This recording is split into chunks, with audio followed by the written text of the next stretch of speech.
การปรับปรุงซ่อมแซมอาคารอเนกประสงค์ยังไม่แล้วเสร็จภายหลังจากที่ได้รับฟังความคิดเห็นจากคณะครูบุคลากรแล้วทำให้ได้ทราบว่าอาคารอเนกประสงค์นั้นค่อนข้างที่จะมืด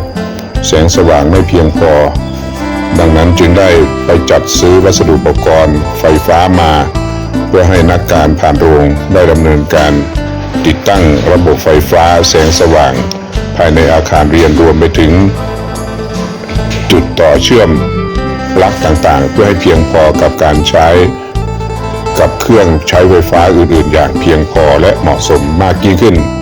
การปรับปรุงซ่อมแซมอาคารสถานที่ยังไม่แล้วเสร็จยังคงต้องดำเนินการต่อไป